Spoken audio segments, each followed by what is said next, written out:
বিসমিল্লাহির রহমানির রহিম। আসসালামু আলাইকুম ওয়া রাহমাতুল্লাহ। আজকে আমি দেখাবো কিভাবে আপনারা রেডিমেড থ্রি পিসের কাপড় দিয়ে গোল গাউন জামা তৈরি করে নেবেন। তো এখানে আমি ঘের বাড়িয়ে গাউন জামাটা বা গোল জামাটা তৈরি করে নিয়েছি। তো এখানে আমাদের পুরা কাপড়টাকে খুলে নিয়ে এখানে পিছনের পার্ট আলাদা, সামনের পার্ট আলাদা করে নিয়েছি। তো এখানে প্রথমে একটা পার্ট এক ভাঁজে দুই পার্ট করে বসিয়ে দিলাম।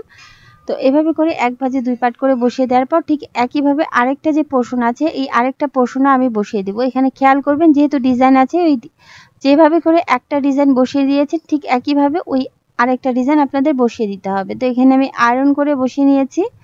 তো এভাবে করে আমি উপরের দিকে প্রথমে লাইনটা করে নিচ্ছি।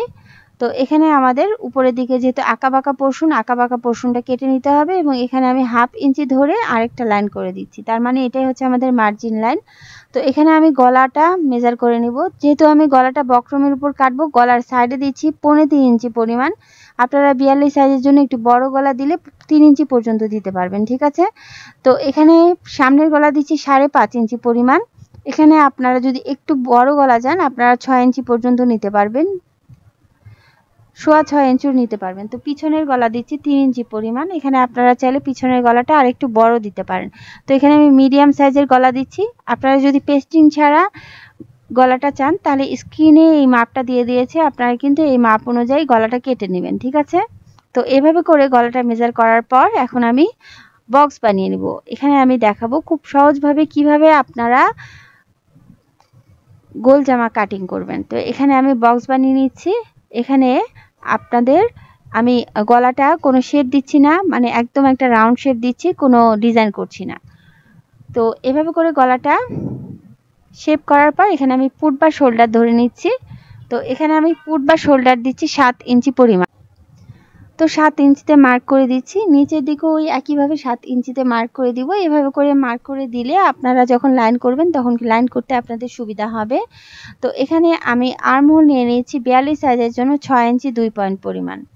তো এভাবে করে এখন আমাদের লাইন করে নিতে হবে। তো এই যে এখানে আমি লাইনটা করছি এটাই কিন্তু আমাদের বুকের মাপ বা চেস্ট লাইন এবং ঠিক একইভাবে আর্মহোলের লাইনটা আমাদের করে নিতে হবে। তো একইভাবে এখানে আমি আর্মহোলের লাইনটা করে নিচ্ছি। তো আলহামদুলিল্লাহ এখানে আমাদের লাইন করা কমপ্লিট। তো এখানে আমি হাফ বডির মেজারমেন্টটা করে দিচ্ছি। একটা খেয়াল করবেন এখানে কিন্তু আমি হাফ বডি না কেটে এই গোল গাউন জামাটা তৈরি করে নিব। তো স্ক্রিনে দেখতে পাচ্ছেন 15 ইঞ্চি, 16 ইঞ্চি, 17 ইঞ্চি হাফ বডির মেজারমেন্ট। তো যারা একটু শর্ট তাদের জন্য 15 ইঞ্চি। যেহেতু এখানে আমার ক্লায়েন্ট হচ্ছে একটু শর্ট যার কারণে এখানে আমি 15 ইঞ্চিতে মার্ক করে দিচ্ছি এবং 16 ইঞ্চি মিডিয়াম সাইজের জন্য এবং 17 ইঞ্চি হচ্ছে যারা একটু লম্বা তাদের জন্য, ঠিক আছে। তো এখানে আমি 15 ইঞ্চি নিয়ে নিচ্ছি। তো এভাবে করে এখন আমি লাইন করে দিচ্ছি, ঠিক আছে। তো এখানে আমাদের দুটা মাপ পাওয়া কমপ্লিট, মানে হচ্ছে বুকের লাইনটা এবং আমাদের পেটের হাফ বডির মেজারমেন্টটা। তো এখানে আমাদের যে বুকের মাপটা এখন আমাদের মেজারমেন্ট করে নিতে হবে। তো এখানে 42 সাইজের জন্য তৈরি করছি। 42কে 4 দিয়ে ভাগ করে দিচ্ছি 10.5 ইঞ্চি এবং এখানে আমি 1.5 ইঞ্চি কাপড় বেশি নিচ্ছি এবং এখানে যেই বুকের মাপটা পেয়েছি তার থেকে আমি 1.25 ইঞ্চি পরিমাণ পেটের মাপটা কম নিচ্ছি। তো আপনাদের যার জন্য তৈরি করবেন তার অনেকের ক্ষেত্রে পেটের মাপটা বেশি হয়, অনেকের ক্ষেত্রে কম হয়, সেক্ষেত্রে আপনারা মেজারমেন্ট করে নেবেন, ঠিক আছে। এখানে 1 ইঞ্চির কাপড় ধরে নিচ্ছি। এখন আমি একটা শেপ স্কেল দিয়ে এখানে শেপ করে নিব। তো এখানে আমি উপরের দিকে 3 থেকে 4 ইঞ্চি উপরের দিকের শেপ স্কেলটা ধরে নিয়ে এখানে আমি শেপ করে দিচ্ছি লুজ ফিটিং এর জন্য। তো এভাবে করে শেপ করার পর এখন আমাদের আর্মহোলের শেপটা করে নিতে হবে। এখানে আর্মহোলের কোণা বরাবর প্রথমে আমি দাগ করে দিচ্ছি। তো এভাবে করে দাগ করার পর এখানে দেখতে পাচ্ছেন কোণা থেকে, যেহেতু আমাদের সামনের গলা পিছনের গলা আলাদা, কোণা থেকে এখানে আমি 1.25 ইঞ্চিতে মার্ক করে দিচ্ছি, মানে 1 ইঞ্চি 2 পয়েন্টে মার্ক করে দিয়ে এখানে আমাদের আর্মহোলের অর্ধেক ধরে নিতে হবে। তো এভাবে করে আমি আর্মহোলের অর্ধেক ধরে নিচ্ছি এবং আপনারা যারা এই যে আর্মহোলের শেপটা করতে পারেন না, এভাবে করে যদি আপনারা শেপ করেন তাহলে আপনাদের শেপটা অনেক সুন্দর হবে এবং যারা নতুন, একদমই সেলাই কাজে নতুন, তারা কিন্তু একবারেই সুন্দর করে শেপটা করে নিতে পারবেন, ঠিক আছে। তো এখানে আমি সুন্দর করে শেপ করে নিয়েছি। এখন যেহেতু আমি তালপাট কাটিং করব যার কারণে আমি ভিতরের দিকে 1/2 ইঞ্চি ভিতরের দিকে ঢুকিয়ে দিয়ে এখানে আমি আরেকটা লাইন করে নিচ্ছি, মানে আরেকটা শেপ দিয়ে নিচ্ছি। তো আলহামদুলিল্লাহ এভাবে করে আপনারা যারা নতুন একদমই সেলাই কাজে নতুন এভাবে করে আপনারা তালপাট কাটিং করে নেবেন। তো আলহামদুলিল্লাহ এখন আমি লম্বাটা মেজারমেন্ট করে নিব। এখানে দেখতে পাচ্ছেন এই যে পুট বা শোল্ডারের মাঝখান থেকে আমি ফিতাটা এভাবে করে ধরে নিচ্ছি এবং মার্জিন লাইন থেকে এখানে লম্বা দিচ্ছি, আপনারা আপনাদের লম্বা অনুযায়ী দিবেন। এখানে লম্বা যতটুকু আছে মানে নিতে পেরেছি 43 ইঞ্চি এবং এক্সট্রা করে এখানে আপনারা কাপড় ধরে নেবেন, 1 ইঞ্চি ধরে নিতে পারেন, হাফ ইঞ্চি ধরে নিতে পারেন। তো একইভাবে আমাদের ইঞ্চি টেপটা উপরের দিকে একইভাবে রেখে এখানে আমাদের মেজারমেন্টগুলো করে দিতে হবে, ঠিক আছে? আপনারা যখন এভাবে করে লম্বার মেজারমেন্টটা নেবেন তখন কিন্তু এই যে গোল জামা যে ঝুলে যায় সেই ঝুলে যাওয়ার প্রবলেমটা আর থাকবে না। তো ইঞ্চি টেপটা আমি এই একই জায়গায় রেখে এখানে আমি লম্বাটা করে নিচ্ছি, ঠিক আছে? তো এভাবে করে মার্ক করে দেওয়ার পর এখন আমি এখানে শেপ করে দিচ্ছি। তো উপরের দিকেও যেভাবে করে শেপ করব নিচের দিকেও আমি একইভাবে শেপ করে নিচ্ছি। তো আলহামদুলিল্লাহ এখানে আমার শেপ করা কমপ্লিট এবং দেখতে পাচ্ছেন আমি সুন্দর করে শেপটা করে নিয়েছি। এখন আমাদের এখান থেকে আমি 15 ইঞ্চিতে মার্ক করে দিচ্ছি। এখানে আপনারা চাইলে 8 ইঞ্চি, 9 ইঞ্চি, 10 ইঞ্চি, 11 ইঞ্চি, 12 ইঞ্চি যে যার মতো নিতে পারেন, ঠিক আছে? এখানে আমি 15 ইঞ্চি পর্যন্ত মার্ক করে দিচ্ছি। তো এখান থেকে আমাদের এই যে সাইডের দিকের কাপড় বাঁচবে সেই সাইডের দিকের কাপড় থেকে আমি এখানে ঘেরটা বাড়িয়ে নেব, ঠিক আছে? তো এখন আমার এই দাগটা মিলিয়ে দিচ্ছি। তো এখানে আমি এই লাইনটা মিলিয়ে দিচ্ছি এবং এক্সট্রা যে লাইন করে নিয়েছি মার্জিন লাইন, সেই মার্জিন লাইনটা আমি এখানে সুন্দর করে নিয়ে নিলাম, লাইন করে নিলাম এবং এখানে হালকা করে কার্ভ শেপ করে দিতে হবে পেটের দিকে, ঠিক আছে? তো এখন আমাদের এই দাগ বরাবর কেটে নিতে হবে। খুবই সহজ উপায়ে এখানে আপনারা ঘের বাড়িয়ে গোল গাউন জামাটা তৈরি করে নিতে পারবেন। তো এখানে আমি একদম সহজভাবে দেখিয়ে দিয়েছি, খুবই সহজভাবে। তো এখানে সুন্দর করে একটু কার্ভ করে কেটে নিলাম এবং একইভাবে এখানে আমাদের আর্মহোলটাও ওই একইভাবে কেটে নিতে হবে। তো এখানে আমাদের তালপাট কাটিং করে নিতে হবে, কিন্তু নিচের দিকে যে ঘেরটা বাড়িয়ে নিব সেই ঘেরটা বাড়িয়ে নিয়ে এখানে আমি তালপাট কাটিং করব, ঠিক আছে?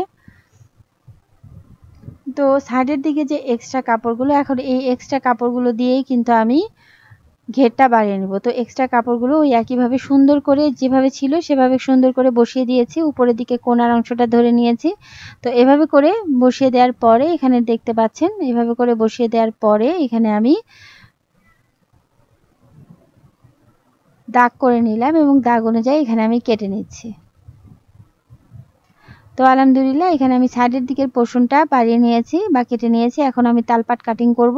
তো পিছনের পাটটা আমি সরিয়ে রাখলাম, সামনের পাটে তালপাট কাটিং করে নিলাম। তো এখানে আমাদের ছোট ছোট করে কাটমার্ক করে দিতে হবে। তো এখানে আমি ছোট ছোট করে কাটমার্ক করে দিয়েছি আলহামদুলিল্লাহ। তো এখানে হাতাটা কাটিং করার জন্য প্রথমে এখানে 1 ভাঁজে 2 পাট কাপড় আছে, সুন্দর করে সেট করে নিয়েছি। তো এভাবে করে আমি 2 ভাঁজের 4 পাট কাপড় খুব ভালো করে বসিয়ে নিয়েছি। নিচের দিক থেকে আমাদের প্রথমে একটা লাইন করে নিতে হবে আঁকা বাঁকা পোর্শন কাটার জন্য এবং উপরের দিক থেকে এখানে আমি ফোল্ড করার জন্য কাপড় ধরে নিচ্ছি। তো এখানে আমি লম্বা দিচ্ছি 18 ইঞ্চি পরিমাণ এবং এখানে হাফ ইঞ্চি পরিমাণ এক্সট্রা করে ধরে নিচ্ছি। তো এখানে আমাদের লাইন করে নিতে হবে। তো এভাবে করে লাইন করার পর আমাদের ডাউন করে নিতে হবে। তো ডাউনটা আপনারা কত ইঞ্চি পরিমাণ করে নেবেন? আপনারা এখানে আমি ডাউন করে নিব 3 ইঞ্চি পরিমাণ। তো এখানে আমি লুজ করে তৈরি করব, আপনারা চাইলে এখানে আরও বেশি লুজ চাইলে 3.5 ইঞ্চি পর্যন্ত ডাউন করে নিতে পারবেন, ঠিক আছে? তো এখানে আমি 3 ইঞ্চি পরিমাণে মার্ক করে দিচ্ছি এবং এখানে আমি লাইন করে নিচ্ছি। তো এভাবে করে লাইন করার পর আমি এখানে আর্মহোলের যে শেপটা সেটা মেজার করে নিচ্ছি। তো এখানে আমাদের 8 ইঞ্চি হয়েছে।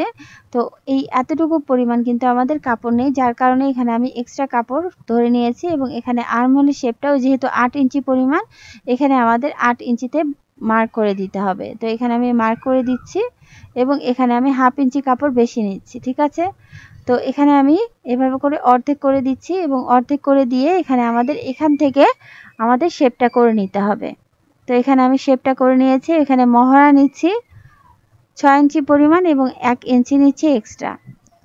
তো এভাবে করে ধরার পর এখানে আমি শেপ করে নিব। এখানে আমি 3 থেকে 4 ইঞ্চি উপরের দিকে উঠিয়ে নিচ্ছি এবং এখানে আমি শেপ করে দিচ্ছি।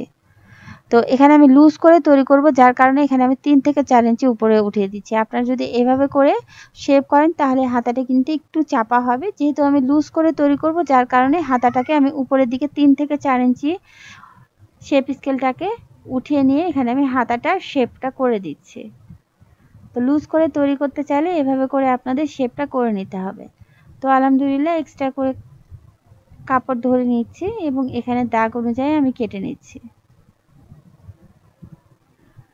তো খুবই সহজ উপায়ে এভাবে করে আপনারা যারা শেপ করতে পারেন না এখানে শেপ করে নিতে পারবেন, ঠিক আছে। তো নিচের দিকে ওই একইভাবে কেটে নিচ্ছি। তালপাট কাটিং করার জন্য প্রথমে আমাদের হাতাটাকে খুলে নিতে হবে।